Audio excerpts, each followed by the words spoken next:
बिस्मिल्लाहिर्रहमानिर्रहीम। अस्सलाम वालेकुम नादरीन, welcome to the my channel. मैं हूं उस्मान हैदर।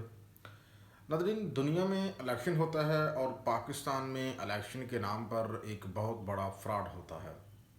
यूं कह लीजिए कि यहाँ पे इलेक्शन के नाम पे सिलेक्शन होता है और दुनिया की आंखों में धूल झोंकी जाती है और पाकिस्तान की कौम का पैसा ज़ाया किया जाता है इलेक्शन के नाम के ऊपर। किसको नहीं पता कि 8 फरवरी को होने वाला इलेक्शन कैदी नंबर 804 के नाम रहा।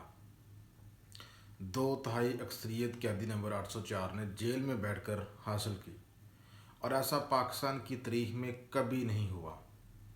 और ये सिर्फ एंटी इस्टेब्लिशमेंट वोट पड़ा पाकिस्तान की तारीख में, इतना बड़ा वोट, और वो भी पंजाब से, पख्तूनख्वा से या दीगर सूबों से इतना बड़ा वोट खान को मिलता तो वो अलग बात थी, लेकिन पंजाब से इतना बड़ा वोट मिला।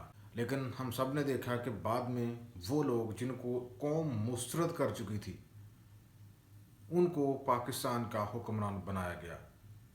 क्यों बनाया गया? वो इसलिए बनाया गया कि अब ये लोग जो हैं इनको जैसा कहेंगे ये वैसा करेंगे। अगर हम इनको कहेंगे कि इंडिया के साथ तल्लुकात रख लो तो ये इंडिया के साथ तल्लुकात रख लेंगे, और अगर हम इनको कहेंगे कि इंडिया से तल्लुकात ख़राब कर लो तो इंडिया से तल्लुकात ख़राब कर लेंगे। कहने का मकसद ये है कि ये जो अवामी मैंडेट से महरूम हुकूमत बनाई गई मरकज़ और सूबों में, ये नाज़रीन कराम इसलिए बनाई गई कि मन मर्जी की हुक्मरानी करवाने के लिए इनसे। और अगर कोई अवामी मैंडेट वाली हुकूमत बनाई जाती, क्योंकि उनको पता होता है कि भाई हमने वोट अवाम से लिया है, हमने दोबारा से इसी अवाम के पास जाना है, लिहाजा हम अवाम की इच्छा के खिलाफ, आइन और कानून के खिलाफ जो है हम नहीं जाएंगे और हम किसी की डिक्टेशन कबूल नहीं करेंगे। लेकिन यहाँ पे आपने सब ने देखा कि 8 फरवरी को जो इलेक्शन हुआ, जीतने वालों को इवन के रिजर्व सीटों से भी महरूम कर दिया गया, और जिनको अवाम ने मुसरत किया था उनको अवाम के सिरों के ऊपर बैठा दिया गया। वही अवाम को ये मैसेज दिया गया कि भाई तुम्हारी जो औकात है ना वो सिर्फ इतनी है, आपकी जो राय है उसकी इम्पोर्टेंस नहीं है, जो हम चाहेंगे वो होगा। अब व्यूवर, ज़िमनी इलेक्शन हुआ है। ज़िमनी इलेक्शन में भी सेम जो है यहाँ पे जो डिज़ाइन है वो हमारे सामने है। ज़िमनी इलेक्शन में 21 सीटों के ऊपर ज़िमनी इलेक्शन हुआ है।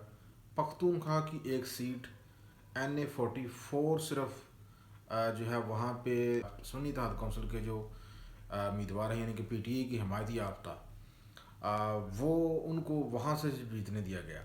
बाकी पंजाब में जो ओवरऑल जो सूरत हाल है पंजाब की, यहाँ पे खास तौर पे गुजरात और लाहौर में, यहाँ पे व्यूवर्स नून लीग के जो उम्मीदवार हैं उनको जितवाया गया है। वो साबित हुआ कि पाकिस्तान में एक दफ़ा फिर से इलेक्शन के नाम पर एक और फ्रॉड हुआ है ज़िमनी इलेक्शन के नाम के ऊपर। अब व्यूअर्स, आप खुद अंदाज़ा लगाएं कि अगर अवामी मैंडेट से महरूम हुकूमतें बैठाई जाती हैं तो उनकी क्रेडिबिलिटी कितनी होगी। माशी तौर पे मुख्तलिफ मसाइल में धंसे हुए इस पाकिस्तान में कौन सरमायाकारी करने के लिए आएगा, कौन इस मुल्क में जो है वो लॉन्ग टर्म जो है मंसूबों के ऊपर काम करने के लिए आएगा। और अगर इस मुल्क में सरमायाकारी नहीं आएगी, बाहर से लोग डॉलर लेकर नहीं आएंगे, तो व्यूअर्स इस मुल्क की जो एक्सपोर्ट है वो किस तरह से बढ़ेगी, इस मुल्क में बेरोज़गारी का जो खात्मा है वो किस तरह से होगा, और मुल्क इस वक्त जिस तरह के माशी मसाइल में धंसा हुआ है, यानी कि कर्ज़े के बगैर हम चल नहीं सकते, वो किस तरह से ये सारे मामला हल होंगे। ये वो क्वेश्चन है व्यूअर जिनके जवाब सबको पता है लेकिन कोई देने के लिए तैयार नहीं है। और हम माजी से भी सबक सीखने के लिए तैयार नहीं है कि हम जो आवाम का जो मैंडेट होता है उसका एहतराम करना ये लाजम होता है। अगर अवामी मैंडेट का एहतराम ना किया जाए तो फिर आवाम के जज्बात जो हैं व्यूवर्स वो आस्ता आस्ता से मुस्बत से मनफी की तरफ चले जाते हैं, जो कि रियासतों के लिए ज़हर कत्ल होता है।